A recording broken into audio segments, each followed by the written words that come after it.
association with Leith Spirits and Matty, and we've got a very, very comfortable win against a really shitey St Johnstone to talk about, but maybe they were only shite because Hibs were so good. We played Rangers, the well-known forces of darkness, this weekend in a crunch tie for third place. They're a bit too far ahead of us for us to catch them for second, but it's an important game nonetheless. And Hibs have looking to create a fan panel. I think they're looking for 15 folk to go and shape the future. Well, whatever happens between Hibs and the fans. So, Ian, you were first on the night. What do you want to kick us off with? I missed last week, and so I didn't get the chance to talk about the Kilmarnock game. But I saw that as being yet another learning point for David. Kilmarnock just did not look like threatening at all until we took Hoylett and Levitt off after 81 minutes. And so we immediately, and for the next 10 minutes, looked vulnerable after never having looked troubled. And Josh, who I love madly, and Nathan, who I also love madly, they came on and ran about like headless chickens, and they just it completely disrupted the flow of play we had. Completely disrupted. Well, we kept on giving the ball away, and it ended up being Josh ball watching for the goal. So Fraser Murray is obviously playing very well just now, but so I was very disappointed with the substitutions and the and obviously that draw against Kilmarnock was like the Ross County result and the St Johnstone result at McDermott. Obviously St Johnstone, it was quite funny because when you look at, if you're at the match, you see it completely differently to when you watch just the highlights. So, of course, I came away from the match forgetting all about Jason Holt's cross that Rocky had cleared. God knows how he managed to clear it, but it clearly could have gone anywhere. And now I think it was nothing each at that time. And I just wonder, we actually managed to make Jason Holt look good at times.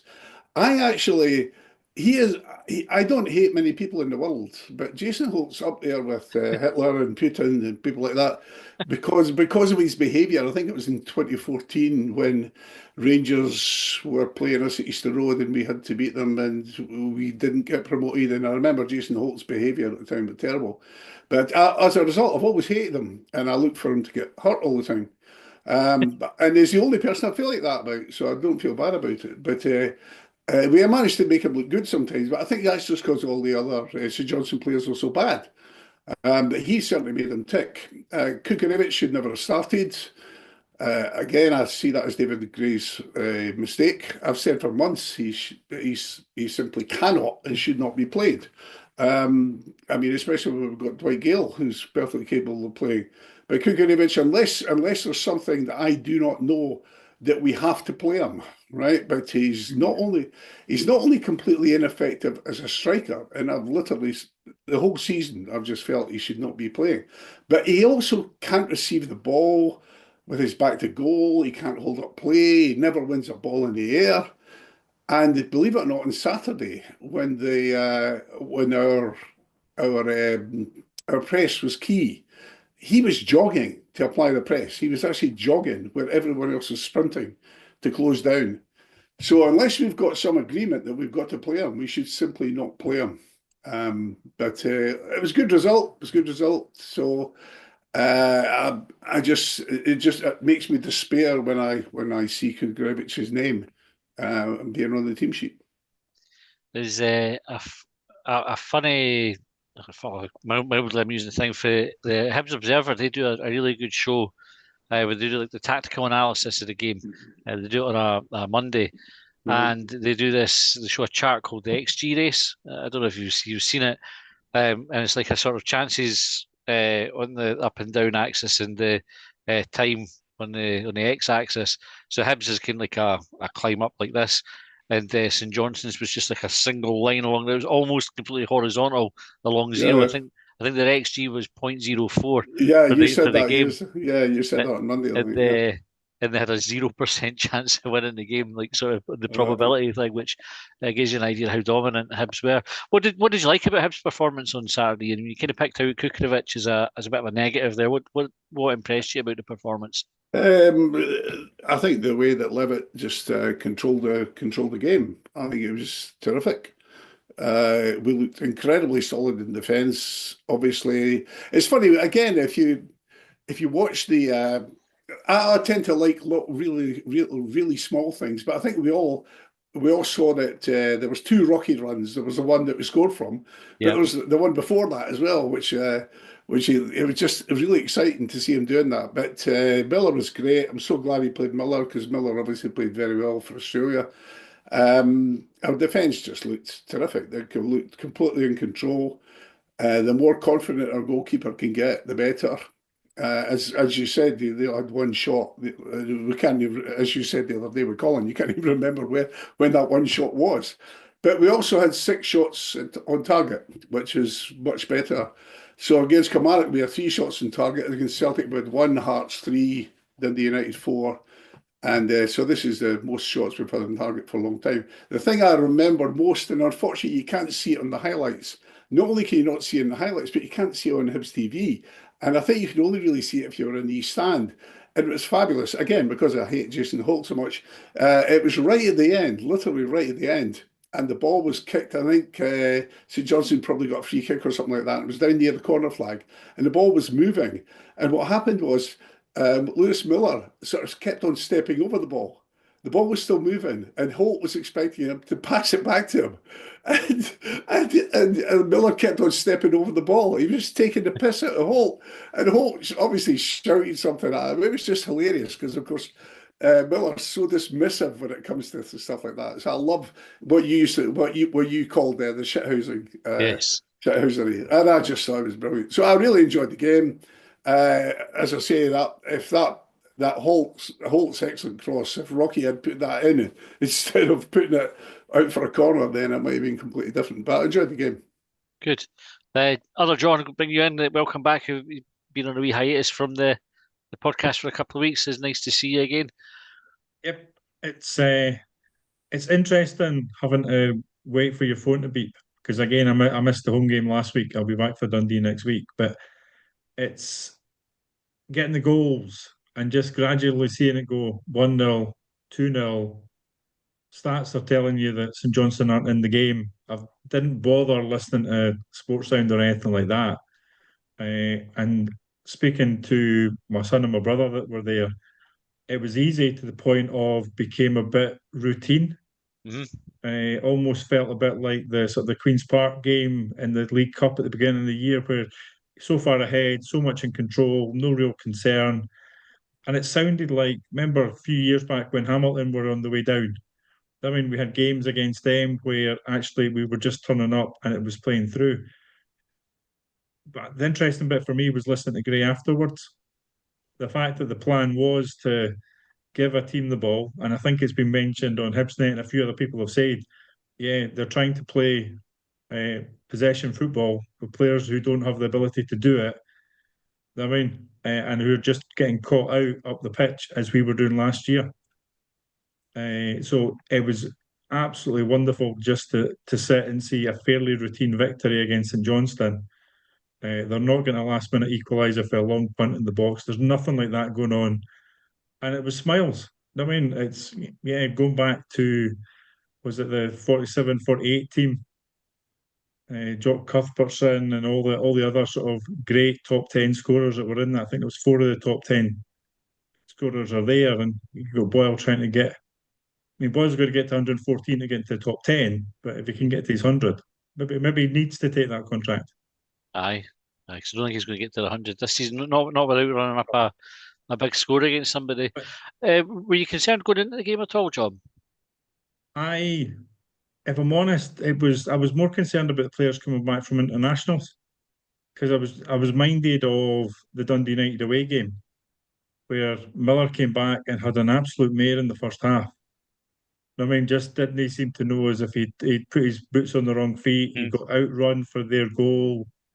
I mean, it was pulled at half time. So that was the only worry that I really had because I thought that. I mean, I had little concern about Kurevic up top. He's there to ruffle the St Johnstone defence, and there should be enough round about him. And if Gray's deciding that that's the way he has to play because he's either protecting Bowie or there's something else later in the game, I'm going to shrug my shoulders and just understand that. I don't think Dwight Gale at the start of the game is for him. I think, in fairness to his age and what he's already said about his fitness, you want him to come on against tired defenders later in the game. So I think that balance I was quite happy with. But no, I was worried about the international players, but by all accounts, nothing to worry about at all. And Rocky mentioned there by Ian had a couple of really good runs. Obviously, we've had a lot of chat about Rocky in recent times about this sort of turnaround that he's had from almost something of a bit of a joke figure amongst some fans to a bit of a cult hero, if not just a straight out hero. Would you like to see him stay, John, or do you think we need to upgrade? I don't think he will stay because I think if he was going to stay here, he'd sign a contract by now. So in my head, I'm resolved to him moving on somewhere else in the summer. He's in the last 6 months. I think we'll have put down on paper what we're prepared to pay him, and I think that his agent will feel that he gets something extra. And we have to understand that this isn't a guy who will limit himself to UK football. He will be more than happy to move to the continent, and take a career there. So if he stayed, I would be content, but we'd have to be on Hibs grounds. And my suspicion is that what we're offering him isn't what he thinks he's worth. Fair enough. Jeff, I'll bring you in, and once I heard from you, I'll get a couple of YouTube comments, and I'll come to you, Stephen. Jeff, you had a cracking game on, cracking day on Saturday, didn't you? Oh, just the best day watching Hibs, up there with the cup final.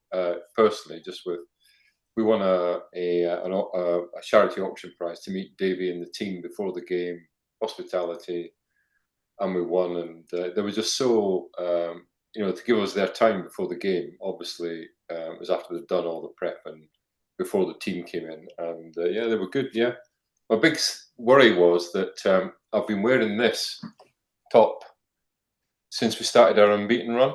Yeah. And I was in hospitality and I had to get sort of dressed up and I didn't have my top on.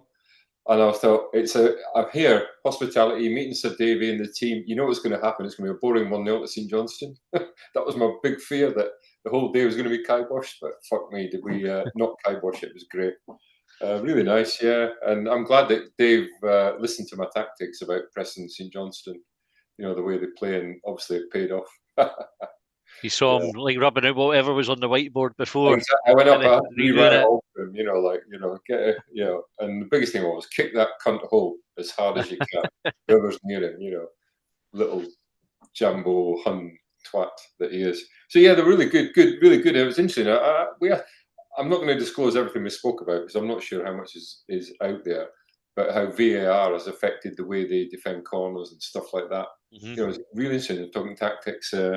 And I said, if another team produces a rabbit out of the hat when they give you the team sheet, do you change things? He goes, generally no, he says, because we kind of know what they're going to, no matter who they play, we know how they're going to play and blah, blah, blah.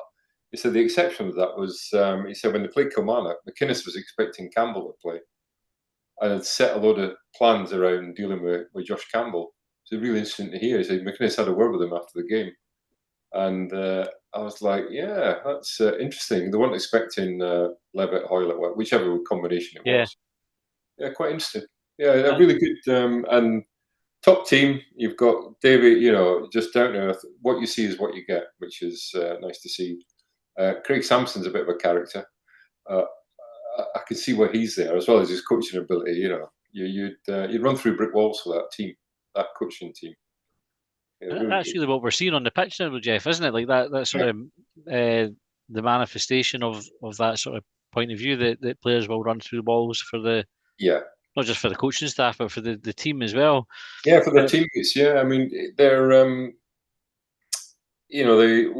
I've been listening to some of the old podcasts just to fill in some of the time, and thinking about we've signed good characters. What does that mean? Quite dismissive about and everybody. 75-80% of the year we've signed mates, we've done this, we've signed the twin brother. When you look at it, they are good characters. You know, Iredale, Nicky Cadden.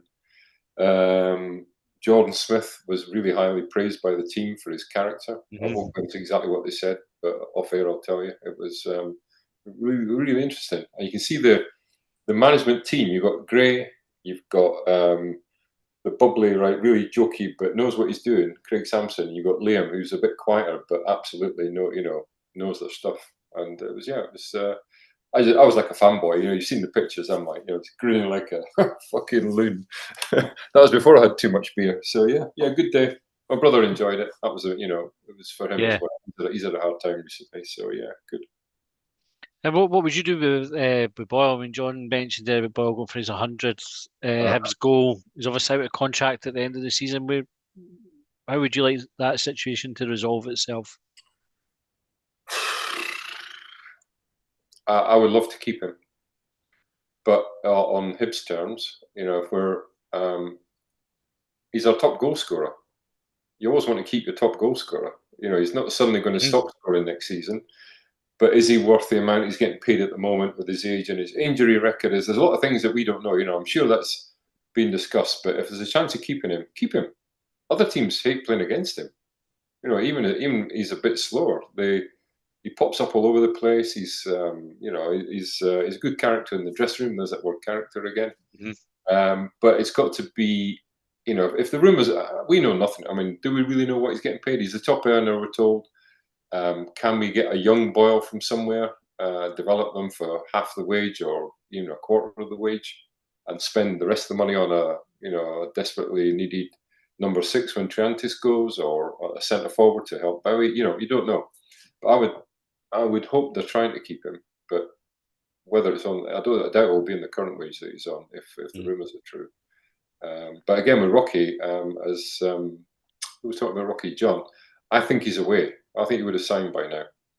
And I think he'll probably go abroad somewhere. It's a shame because I love Rocky to stay. He's proved himself he's good enough for this league. And yeah, he's we don't get many cult heroes, but he's a good one. The Leanne Crichton on Saturday gave it the Rocky's got a mistake in him line. Has he done enough to put that to bed? Yeah, I mean, I guess every player's got a mistake in them, right? I mean, this is just how football works, isn't it? Nobody plays a perfect game. So, as Rocky's performances put him in the category of he just makes the same number of mistakes as an average footballer makes. He does, but because he's Rocky and he plays for Hibs, though, people like Leanne Crichton and that who don't watch Hibs every week and don't watch 90 minutes or 98 minutes like we do, see what he does, and the effect he has on the team. So. Yeah, every defender's got a mistake in them. Ekpateta, O'Hara, Miller, Obita made some horrors at the start of the season. I mean, horrors. And he did it last season against Rangers, Obita, but he hasn't always got a mistake in him. He's just a steady player.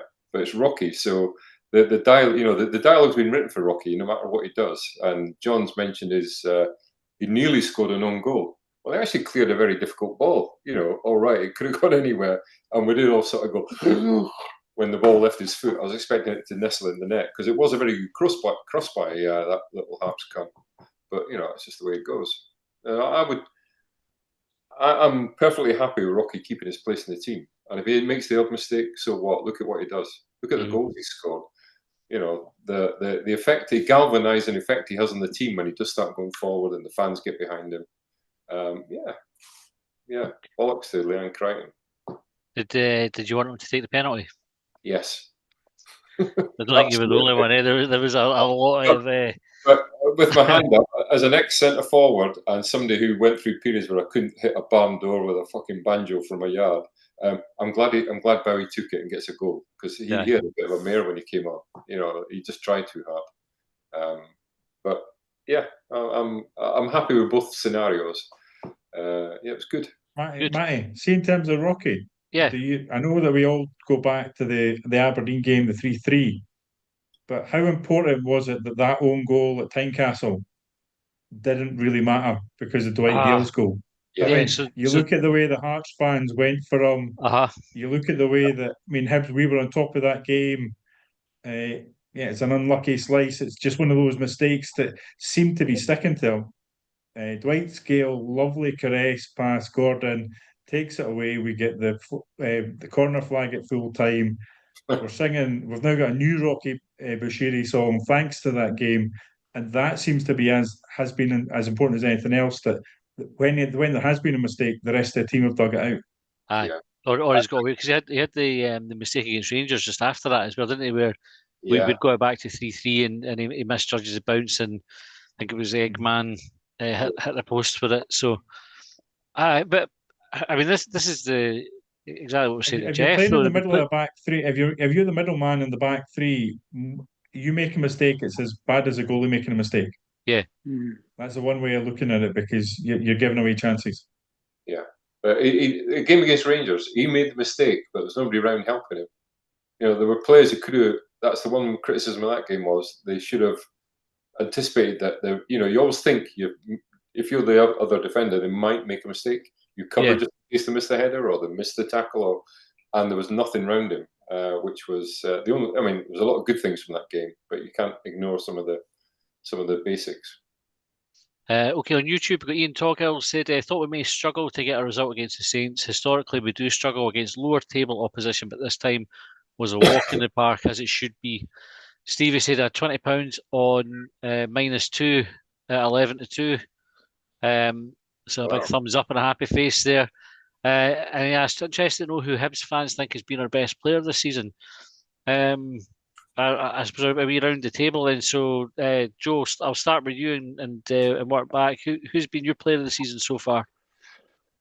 I think if you look at the turnaround we've had in the last 3 months, Jordan Smith isn't far away. I mean, and Nicky, toss up between him and Nicky Cadden, in my view. Okay, Stephen. Oh, I'm not sure if I lost Stephen for a wee second. I'll come back to Stephen. Jeff, what about you? Player of the season? Yeah. Very quickly, I would say Nicky Cadden. Jordan's made a few too many mistakes. He's been good and he's done what he's had to, but he has cost us some goals. John? Throw another name in the mix, being Boyle. It's probably worth it. He was okay at the beginning of the season. Form dipped. He was given the time away by the manager. He's come back. He's our top scorer. He's impacting on games positively. He's carried the captain's armband for the past couple of months. I mean, so Nicky Cadden's a really good shout, but I think Boyle comes in would be in the sort of top three if you were trying to work out who was going to get it. Yeah. Triantis was my other shout. I couldn't remember. Triantis, definitely. Triantis is a good one. Stephen, we've got you back now. I can see you moving, so I'm confident we're working. Who's been your player of the season so far? Yeah, sorry, I don't know what happened there. Probably Cadden for me, with Triantis a close second and Rocky sitting in third. Nicky Cadden, take it. Yeah. Yeah, Nicky Cadden. And Ian? I always rate people based on their effectiveness and their consistency. So to me, it was Josh Campbell there, probably Rocky there as well, Triantis, but I would definitely go for Jack Iredale in terms of just his consistent high performances. Cool. Stevie said, I tipped my curry delivery driver £6 tonight. Take note, Brendan Rodgers. Right, Stephen, what did you make of Saturday's game? I only seen bits of it and then highlights from what everyone else has said. Just very, very comfortable. What was it? St Johnstone had one shot and goal in 90 minutes and it wasn't even on target, despite the fact they had more possession. So it just seems an extremely comfortable game where we got a relatively early goal. We're fairly solid defensively and just never really looked in any sort of danger. Those are the games that in my lifetime don't come around all that often at Easter Road, where everything just seems to click. And I think David said in his post-match press conference stuff that it was all, it was the, what was it he said? Was it the perfect game or something like that? Almost, yeah. So, yeah, so just brilliant. In the sense that we managed to get a few minutes and legs off the bench as well. I think Mana came on for Levitt. So all in all, Matty, just a very comfortable game. I'd predicted quite a tight game, and obviously I'm at the font of zero knowledge, so I got it completely wrong last week. There's only one goal off getting it right score-wise though, but yeah, just quite. I'm very, very happy that we've managed to make games like that very, very comfortable. So that's definitely an improvement from the start of the season, where we were struggling to get the second goal in the game and to kill teams off. So 10 out of 10. Move on to Saturday at Ibrox. What I don't know, like if we've covered this in previous episodes or not, but what's changed? Like, why are we killing these teams off? Like, why was Saturday so comfortable compared to even just a few months ago when we went to McDermott Park and we struggled to break down 10-man St Johnstone? What's different? Probably the confidence. I think from what Jeff's saying, it seems like it's quite a close-knit group, and we'll all be, aware of work situations, football situations, where if it's going well, things seem to go well for you. That there's obviously a clear belief that these kind of games are winnable. It seems like, to use that old cliche, we seem to have an identity where, in fact, we seem to have multiple identities where even without the ball, we're actually quite effective off the ball. I think I've said before that I'd rather we were dominating possession, chances, absolutely everything, but it doesn't always happen. And clearly Saturday showed another side of us where we can give up possession, and then in the 45% that we do have, we can be very, very effective with it. I mean, what was it? Something like 15 shots, 6 on target, and without having the ball for the majority of the game, it shows that when we do have the ball, we're being very effective with it. So it's probably just, I think Ian mentioned this a few times over the season, David Gray seems to be learning in the job week by week, and seems to be fine-tuning little things week by week as well. I mean, he still makes clangers like starting Kukurevic more often than he should, but elsewhere, I mean, he seems to have brought in Iredale, he's brought in Levitt, and they've actually slotted into the team and made us very, very effective. Well, I wanted to talk about Junior Hoylett. So Junior Hoylett is one that came into not very much fanfare. He's sort of been featuring mostly off the bench when he has, but he's played the last couple of games in the number 10 role. Scored an absolute worldie on Saturday. Again, this is sort of the same dilemma we've got with Boyle and with Rocky and with Lewis Miller, that he's out of contract next season. Do we keep Junior Hoylett, Stephen, for you? Again, I think I said last week, if he wants to stay, he's certainly doing all the right things to get that contract offer put on the table. What age is he? Is he 34? I think maybe he will be 35 in the next year or so. For how we're using him, i.e. not starting every week, not playing every week, coming off the bench for cameos, if his wage demands aren't sky high, which, I don't think they would be, because he's made his money down south. So if he's open to stay, and I think to come back on the Rocky and the Boyle situation that was mentioned earlier, if we do get into Europe and it is third and it is potentially the guaranteed group stage, that adds money to the budget. And I would like to think players like Hoylett in your squad, if he doesn't start the Thursday, theoretically, if we make Europe, or hypothetically, I should say, if it doesn't start the Thursday, I'd be very happy with him starting the Sunday thereafter. So yeah, if he wants to stay, he's certainly a quality player. So I would be open to that, as with Rocky and Boyle, to be honest. But again, if you can't find better and they want to stay, that's an option that they might be looking at. He's 35 on the 5th of June. What's mental is we're talking about he's an old player, or older, at our end of his career, and he was born in 1990. I think how depressing that is when you read that and you put the two things together, eh? Fuck me. Joe, I'll come to you next. A wee masterclass on Saturday from your man Dylan Levitt. Talk to me about his performance. Well, I mean, to be fair, St Johnstone are in the toughest position, but he's starting to show now that he's getting a run in the team. Class tells. I mean, when he was with Dundee United, he was a great player. And he's just never, for whatever reason, through injury or not getting a chance, not had a run. But now he's getting a run. He's really showing a top-class player. But if I may say at the moment, apart from Kieran Bowie, there's no big buys in that team. And I think no fewer than 6 players were mentioned by myself and my colleagues on this podcast just now as to who might have been the player of the season. It's been a huge team effort. That's a good point, Joe. Yeah. Yeah. It's been a huge team effort. Teams are mnemonic. Together, everyone achieves more. It's been a huge team effort. And so, but I think you've got to give huge credit. The best performer, David Gray. He's the one that's done the magic, brought them all together, made it work. With, as I say, apart from Kieran Bowie, who was 600,000. Although I take issue with what's been said about Boyle being the highest paid player. I understand that Kukarevich is on 13 grand a week. I suppose he'll be on Swansea wages, won't he? So Aye. maybe it's your highest paid home owned player. Yeah. You know, like Yes. yeah, that's a good right. point. That's right. But anyway, great on Saturday across the boards. But it was only St Johnstone. The big one is on Sunday against the Huns. So how do you see that one going? I think Hibs are going to the team that they've got put together. I think they're going to win. I think they're going to win at Ibrox. Rangers are hit or miss at the moment. They really are. And if anyone can hurt them, it's Hibs. The thing I'm not sure about, the one guy that we paid the most money for is Kieran Bowie. Why didn't he start last week? You know, is there something not quite right with him? You know, we all see his potential, but I think he just needs games. So I would definitely start him and certainly not play Kukarevich. I agree with everything Ian had to say about Kukarevich. An expensive piece of crap.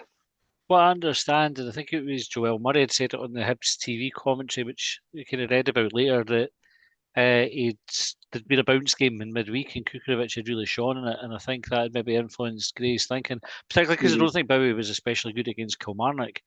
So no, I agreed with that. You Bowie probably just needs games. He probably just needs games. Yeah, but would the same apply to Miko though? Like Miko doesn't really sort of get that afforded to him. I find that sort of folk have made up their mind with him, and it's not a case he needs a run in the team. It's just not good enough. Whereas you've got a couple of players who can have a couple of bad games, and it kind of gets dismissed as they just need a few games. Well, I mean, if I dare stick my tongue out here and said Dylan Levitt only needed a few games, and look what we've got now. Yeah, you know, that's a good example. No, and for instance, on Sunday against Rangers, I would definitely start Kieran Bowie as opposed to Kukarevich, no question. I don't know what the rest of the boys think, but that would be my view. It would be my view as well, to be fair. Yeah. Right, I'll ask you this question first, Joe, then I'll go around the table as well, because this was like I asked this question on Hibsnet through the week because I'd been thinking about it. At the start of the season, when everything was crap, there was loads of blame going about. So the recruitment team got it, Brian McDermott got it, Malcolm Mackay got it, David Gray was getting it, Ian Gordon was getting it, Ben Kensel was getting it. It was blame all over the place because the team was shit or the results were shit. Like you can separate the two because the team were playing all right sometimes and just not getting the results. Mm-hmm. We're sitting in third place just now. How do you attribute the credit? I think the board on keeping David Gray on, because he nearly got sacked in the middle of November or early to middle of November, you may recall. So the board have got to take some credit. The much maligned Malky Mackay has to take some credit. He helped bring a lot of these players in that have done so well for Hibs. So I think a team effort, but more than anything, David Gray, for a new manager, I think he's done a terrific job. Excellent. Stephen, I'll work my way back round the table, so I'll ask you then.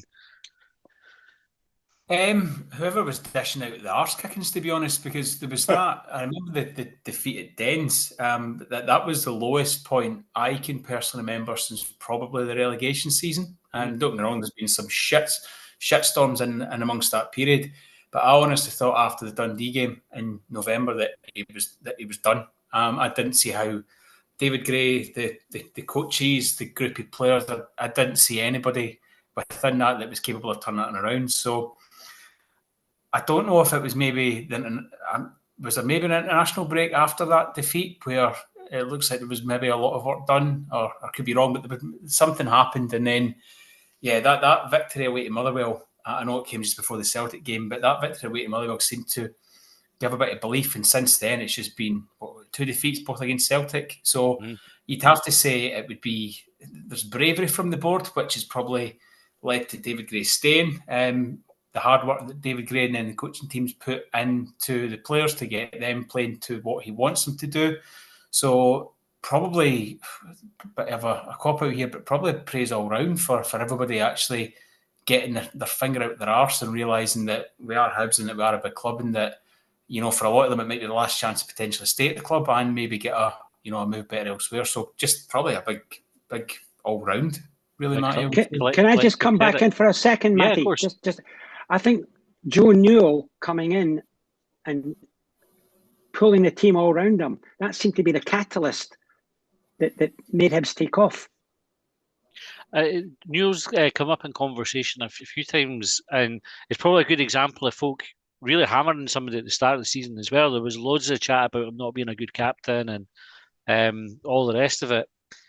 And then there were stories about the Karens were talking about on Open Goal, where they said Newell cancelled their Christmas night out because, you know, they weren't performing and they needed to kind of pull their socks up. And you see things like that in Sunshine on Leith against Celtic and against Hearts. You watch Joe Newell in those moments. He's not playing.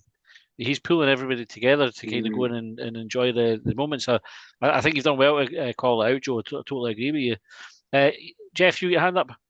Yeah, the Joe Newell thing, that was one thing that came out from my pre-game meeting was he runs a dressing room. And a lot of the turnaround is, you know, as well as the other factors, it's down to him, as they say, with that meeting. And he absolutely rules, you know, that area of the club according to the management team, and they're very happy with him. And he does a lot of work behind the scenes at hospitals that we don't see, that's not in the papers. You know, so he's a good example of why there's been a turnaround. Not the main example, but it's all the pieces of the jigsaw fall together. Just coincidentally, I was in a cafe Sunday morning with the biggest hangover ever, and there was a Rotherham fan next to me, and he was a Jambo. Bad combination. It's like me and Bradford City and Hibs. Anyway, they still love Joe Newell down at Rotherham. You know, they're gutted and they're delighted to see him doing well up here. So he's highly thought of wherever he's been, is the point I'm making. Where would you place the credit for the turnaround? I think Davy Gray. Obviously, I'm going to say that because I'm his new fan. Well, I've always been a fanboy. You know me, a bit of a stalker. I just think, everybody's mentioned the component parts. Malky Mackay, the board not sacking him. I was in the Albion bar after the St Mirren game, and the word was that he'd gone. You know, it was just a matter of time when the announcement was coming. I was gutted for a number of reasons. So I would say David Gray, because if you look through all his post-match interviews, when things, you know, the defeats were taken the same way as the draws, as were the victories, he held himself in the best possible manner, dealt with all this shit.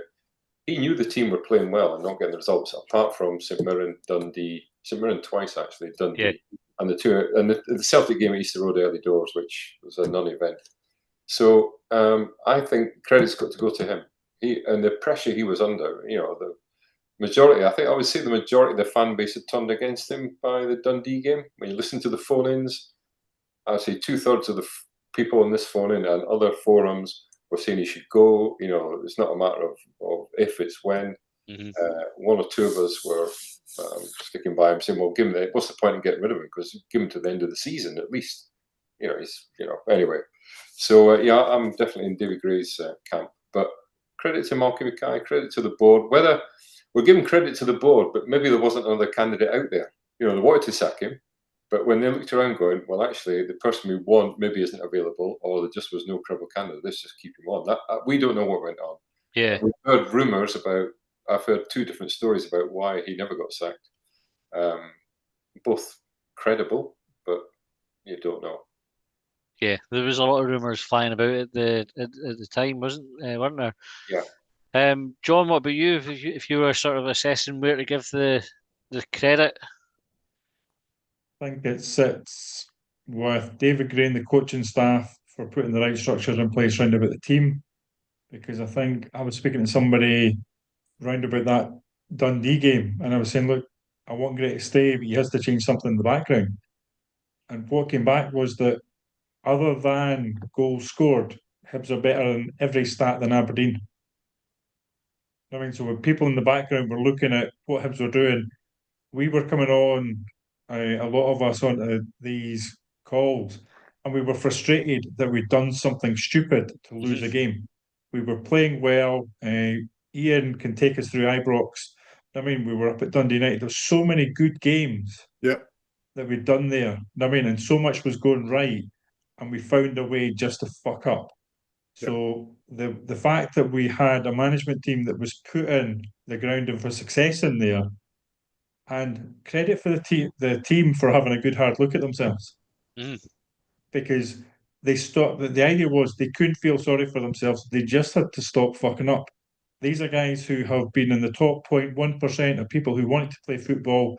They've got the skills, they've got the attitude, and they've had a hard look at each other in the dressing room. I mean, and they've sorted it out. So that's where it stays. The board, this is the board that were arguing with the Black Knights 5 months ago. I mean, putting out counter things.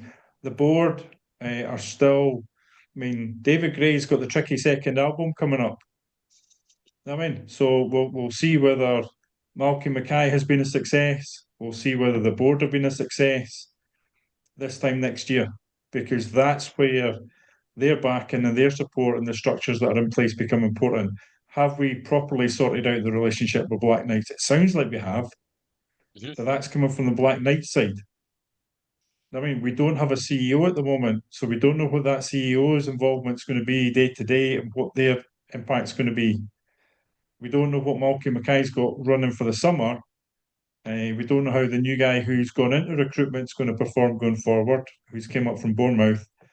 And everything that was in train for last summer will likely have been in train before Malky Mackay was there. The fact that he signed off on them and we've had a more consistent and better transfer window rather than boy wonders from Norway, Portugal and elsewhere around European football, we've gone away from that idea.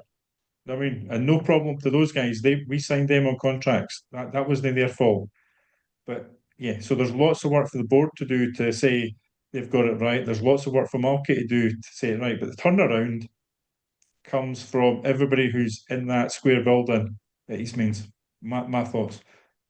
There's a really good point you make about the relationship with Black Knights, and not necessarily because it's to do with the Black Knights, but I seem to remember we had a conversation on one of the podcasts when we were setting like our what do you want to see this season? Like, what's your goal for the season? And I'm sure mine was, I just want Hibs to not do anything fucking mental. And it was maybe the week before we got beat by Kelty. You know, like that ambition was blown out of the water at the first possible opportunity. And then we had the not listening stuff.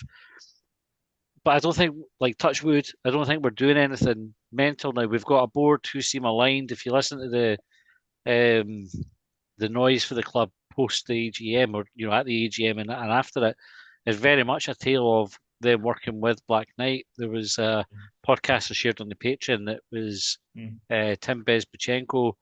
Again, what he talked about when he was talking about Hibs matched the noises that Hibs are making when they're talking about the relationship. So you have like the behind the scenes stuff seems to have settled down, and it means the football stuff can take priority. And and it's obviously I think that so we will have a way. We pay enough that we will naturally bring in players to Hibs that are better than 6 or 7 other teams in the league. Yeah, I mean, and what we've done is those players have come together and demonstrated that. I mean, when again Hearts and Aberdeen spend us. I mean, but are doing worse than us at the moment. Ian, the question of credit, I'll come to you as well. I'm keen to get your thoughts on it. It's funny because I'm last. I've got to look back. I got a chance to look back at my old notes. I must agree with John. In my view, there hasn't been a turnaround at all. As John said, we were going to games where we were doing lots right. I'm looking back at my notes, believe it or not, from the 3rd of October last year. And just, why we're playing Quan, why we're playing Miko, etc., etc. But then I'll go to my notes from, I said on May the 5th, it must have been, that I thought we'd be 4th this year. But what happened was when when Malky Mackay was appointed, I was really critical of that because I felt we're not ambitious at all. And I'm looking at my notes from November now. But I said that David Gray's an inexperienced head coach, and we've seen him making coaching mistakes, which are down to that inexperience. So selection, continuing to play players who've not performed, substitution timing, and prior to Saturday, lack of impact. Man management, I think this was after St Mirren, I think. Man management, backing Boyle as vice captain as a means of motivating him and standing by Ellie when he has not performed. But we knew we were appointing an inexperienced head coach, just like we did with Sean Maloney. So I was sorely disappointed when we appointed Markey, because Black Knights had expected us to move up a tier, right? But once David Gray was appointed, I said we had to give him 2 years, because there's no point in changing the head coach without changing Markey. And my notes say my brother came round, my brother Ghost came round, and of course the comments were replace the whole squad, get rid of Gray, sack the board, drop Triantis, believe it or not, drop Triantis. That was a good one. That was all from November the 21st. But those of us who were going to the 90-minute games, we knew we could see gradual improvement, and I think we were pretty confident. We just, as John said, we'd fucked them up. I just want to say one thing about what Stephen was saying. Obviously, we've got a short memory there, because we did blow the game against Killie, right? We blew it against Killie, and that was a mistake. So we blew the game against Killie. Yeah. So we've not fixed it yet, because that, in my view, the substitution of Levitt, just bringing on Josh and Nathan was just wrong. And I can't see why that was, but so we've not fixed everything yet. But I don't think there's been a turnaround. And I just want to say one thing about Leanne Crichton. Leanne Crichton, when she first became a pundit, she simply copied everybody, right? What happened was that she, Mikey Stewart introduced the word identity into the Scottish football game about 2 years ago, 2.5 years ago. And what happened was she started copying him right away. And as can't remember who said it, maybe it was you, Matty, but the people that don't see the games all the time, they repeat what they last heard. And I think that's what we're hearing there, is that she said, there's always a mistake in Rocky, but she's obviously not been at the games. It's dead easy to say that, It's just a sort of lazy stereotype. Exactly. Callum Andrews on the YouTube comments said the Sports Sound coverage was shocking as ever. Michael Stewart tried to argue that Hoylett never meant the wee flick from the short corner, and they hate giving any sort of praise to Hibs. I believe the Hibs game was barely mentioned. So I usually try and chuck the radio on my way back up the road, and what I do is, if you use the BBC Sounds app, you can wind back and catch the end of the game. That's right, yeah. And as it happened, it cut off. So I got the end of the game and a little bit after it, and then it cut off because I think the live game was starting with Rangers and Dundee. So I missed a wee chunk of the programme, and I was reading about it on Hibsnet after, and apparently they never talked about Hibs at all. Like, no Grey interview, no coverage of the game. It was just that it happened, but you would never have known it had happened otherwise. Yeah, I was walking the dog Sunday morning, listening to it, waiting for the Grey interview, and nothing. Absolutely fuck all. Celtic, Rangers, a bit of Aberdeen.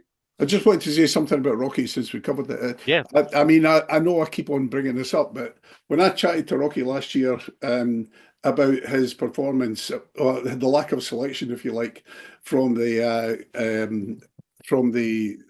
tournaments, I think it was the African Nations Cup, I think at the time, I can't remember what it was, but he wasn't getting selected.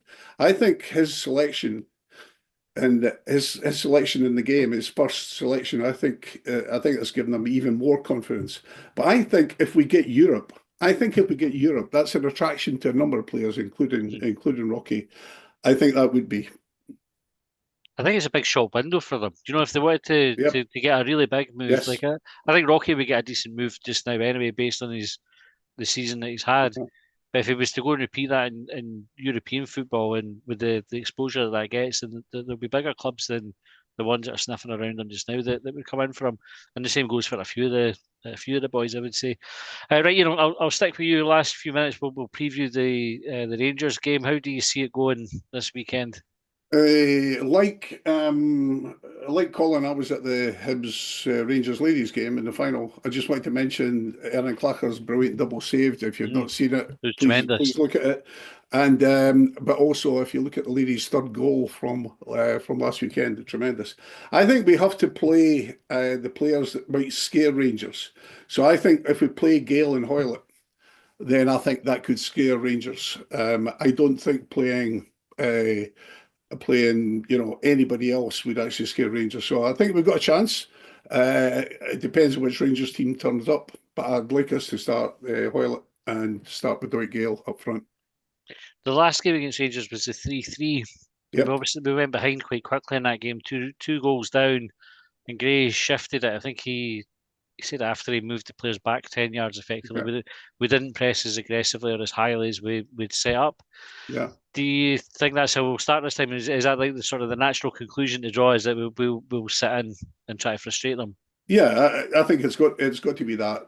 If you remember the start of the season, I think we played Rangers, and I think it was Jordan Abita shut down what's his name, Tavernier completely, and so these are key players for them. Right? Mhm. Tavernier's always had good games against us, so we've got to shut him down. I think one on one we can actually shut them down, but it'll be tough. But we're in good shape. Miller's in good shape just now. He's playing well. I think all of us are playing well. So as Joe said, difficult to pick the player of the season because everyone's playing well. It's an interesting one because we'll obviously go into it with a fair bit of confidence, and Rangers have been winning games, but not especially well. I mean, they were quite lucky against Dundee, I think. So do you think that even though they're winning, Ian, do you think that they're maybe not quite as confident as they might be coming into this game? I think that's the important thing, and that's why I think it's important that we play players that might scare them. So I think if they see Dwight Gale lining up against them and Junior Hoylett, I think they will be more concerned than if we lined up other players. Fair enough. Jeff, I'll bring you in next. How do you see it going at the weekend? I'm just surprised that we've not had any of our players linked with Rangers in the press leading up to it, or our manager. Tomorrow we go. It's still tomorrow, yeah. Sorry, I've been a bit premature there. Apologies. I just think we need to just do what we did to them at Easter Road. Don't overcommit too far forward. That crowd will turn on Rangers. I mean, their record at Ibrox in the last month has been awful, and that's got to be playing on their minds. If we can score the first goal, Yeah. that'll be the most hostile place for them. And their team, yeah, I fancy us to win. I'm going 3-2. Maybe a wee 3-2 against Rangers. John? As everyone said, I think Bowie probably should start this game because there'll be some scar tissue on Kukarevic's mind after his penalty miss in the last game, and at Ibrox I'm on about, not the last game. But I would like to see Hoylett starting just because he can keep the ball when we do break forward. He can hold on to it, bring the others into the play. Probably better than Josh Campbell, but Josh has got the legs. It's a dilemma. I'm glad I don't have to choose the team. How about you, John? My recollection of the game at Easter Road is we played three at the back, vacated the full-back positions, and they were ripping us to bits. And it wasn't until we dropped into that flat five at the back, flat three in midfield, where we actually chewed up the space from them and actually started to put our game on, still left the two players up top. I think that's how we have to play. Having watched Rangers on Sunday, they could have had 10 or 12 goals against Dundee. Dessers just didn't have his boots on. It's one of those games where it's just trying to understand. I'm checking the stats here, 22 shots, 12 on target. Was Rangers against Dundee on Sunday. So they're a dangerous team, particularly if we turn it into a basketball game. I think what we've got to do is snuff them out, get the crowd against them. Let's not make the mistake that we made at Easter Road, which is to give them the space that they want, because they'll play three at the back. They'll try and push the wing backs right up on top of us. They'll try and have wingers out wide and exploit that space. So I'll get 2-on-1s in there. That's what we've got to deal with. Sort out the first 20 minutes. Don't give them anything to feed off, and watch the crowd turn. And let's find a substitute to come on for the last 15 minutes and get a hat trick. Yes, let's do that. Somebody that can run fast. Joe, I know I kind of touched on this earlier with you, but like how you thought it would go. How would you set us up? Well, I'd play the team that started on against St Johnstone, other than I'd play Kieran Bowie rather than Kukurevich. And I'd just play that team. I think it's the best team we've got just now that's available. And would you want to see us pressing as high up the pitch as we did in that game, or would you go for a more sort of conservative, small C approach? I think with a small C approach, I think the first 15 minutes we've just got to be tight at the back. But then, as just been said, the Rangers crowd can quickly turn against them. You know, if we keep it tight the first 15 minutes, and then if we can get the first goal, I think Hibs, if they get the first goal, I think Hibs could win 3 or 4-1. I mean, we definitely, if we could trick one of their players into being a bit woke, that would definitely get the crowd against them. So that's maybe a wee challenge for somebody just to get in the rear. Stephen, how about you? How do you see it going? I think we've reserved some of our best performances this season against Rangers, albeit apart from the first 15 minutes of the game at Easter Road. In my lifetime, the games that we've won at Ibrox, it's been a mixture of very, very solid defensively, being phenomenal in the counter-attack and taking chances. So I think a mixture of that would be my recipe for success. Although Celtic created a number of chances against us in a couple of few weeks ago, I didn't think watching the game from the stand we really looked in any danger of getting hammered. So if we can have that defensive rigidity but sprinkle a lot more of an attacking threat, because we had virtually none at Celtic Park a few weeks ago, they're leaking goals left, right and centre. And John's right, they do score a lot of goals, but they seem to be happy right now to score 4 if they've conceded 3. So, yeah, the good thing is with Miller in the back 3 and Cadden outright, that 3 can become a 5 very easily. So off the ball, keep it a 5, and then when you're moving forward, convert it to a back 3, and then just take chances, stay solid. And everybody's right. If they concede the first goal, that place will be, well, it's already hostile because they're all horrible, but it'll be even worse if we were to score the first goal. So yeah, just it's easy for me to say as a non-coach, non-ex-pro, to just be solid defensively, quick in the counter, get the bodies forward. I think Abita put a brilliant ball in for Miko on Saturday, a goalie, a chance he really should have taken. So Yeah. you can get that quality into the box on the counter, then I think we can win. I honestly do. I said that last week, Matty, and I've said it for a few weeks now. We shouldn't be going there with any real fear. They're not anywhere near the level of Celtic, and recently we've improved our performances against Celtic. So yeah, go there with the belief that you can win. Well, for that, right, we'll get score predictions just a second, but I forgot to mention this earlier on. There was some news. It was actually April 1st when it broke, and there was a bit of disbelief about it, but potential around a 10-team top flight. They're looking at 10 teams or keeping it the same or going to, I think it was 14 or 18 teams. Any appetite to change the setup of the league, anybody? I mean, who wants to answer that one first? Why? 10 Why? teams in the 80s was a nightmare.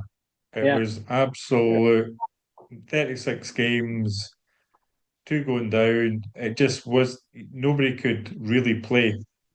I think the 18, I've heard enough people talk about really boring last 3 or 4 weeks of the season.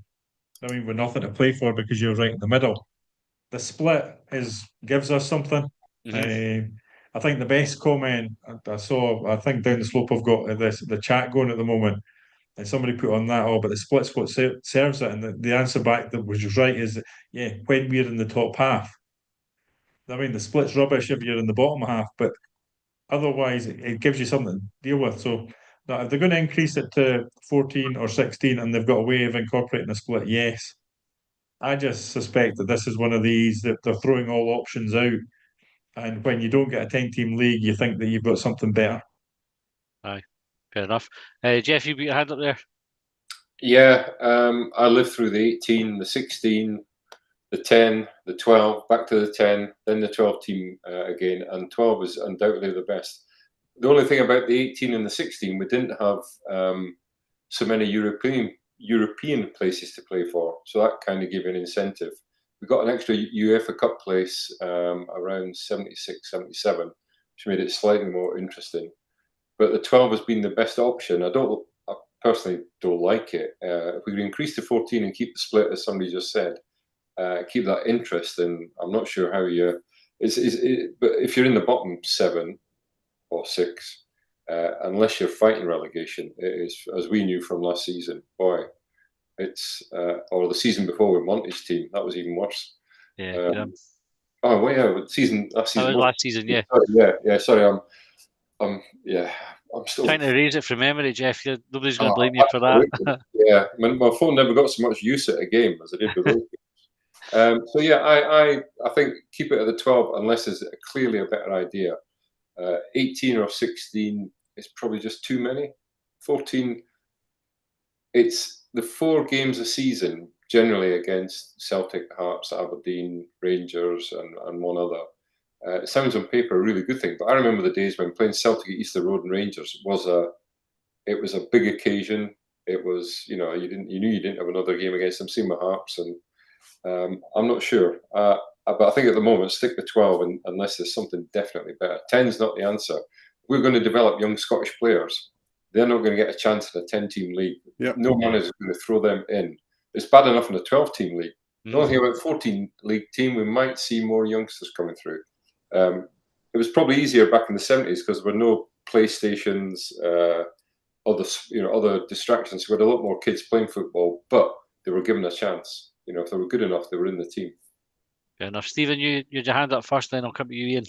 Yeah, and I can only remember the 10 and the 12 setup, so I would be inclined to increase the size of the league. That's just my own personal view, and the frequency of playing the same teams does get quite boring. It does get quite stale, and I put this into one of the chats that Doncaster and the like have used that as the driver to get what is in effect a piss poor TV deal because of the sale of the 4 Old Firm games, and I think that's probably his motivation behind coming out and saying what he did. I'd be inclined to go potentially as far as 18, but I would love to see something which I think they do in the Netherlands, where it's second, or maybe it's third, fourth, fifth, and sixth, going to like a 4-team playoff for the European places. So theoretically, 6th place could get Europe ahead of the team in third. Just adds a bit more bite to the end of the season, and probably introduce something like that in the bottom. So the bottom maybe 2 would maybe go down, and then you could have third bottom, fourth, fifth, and sixth bottom potentially playing like a relegation playoff type thing. Because I think we'll all agree the introduction of the playoffs maybe about 10, 11 years ago, that's really freshened things up a lot. Yeah. Although we were obviously the first team to go down since they brought it back. I think the playoffs brought a refreshing take on Scottish football, but I've only ever seen 10 and 12, so I would be inclined to see a bigger league personally, Matty. Okay, Ian. For 30 years of my IT career, I was managing big change projects, and you had to be absolutely clear what you were trying to achieve to introduce change, so that you could then judge if it was a success or not. I don't think it's clear. I think if we want to make the league more competitive, it's very simple. Introduce the draft and a salary cap. That would definitely revolutionise things, wouldn't it? Yeah. Kenny Whitson on the YouTube comments says he's for 2, 12, 12, 12 as a setup. And we all know who the 2 would be. They can sit and play on their own. Ian said 16 to 18 on there, and a 10-team league is nonsense. Right, we'll wrap up just very quickly. Right, score prediction and nothing else. Ian, score prediction. 2-1 to us. John. 2-2. Right, okay. Taking that as for the audio listeners. John gave me the fingers. Jeff. 3-2 Hibs. Joe. 4-1 Hibs. 4-1. Beauty. And Stephen. 1-1. 1-1. Right, we'll take. I take all of those results. I think they're all pretty decent. Right, thanks very much for coming on, guys. It's been a pleasure having you on as always, and thanks, folks, for tuning in. We will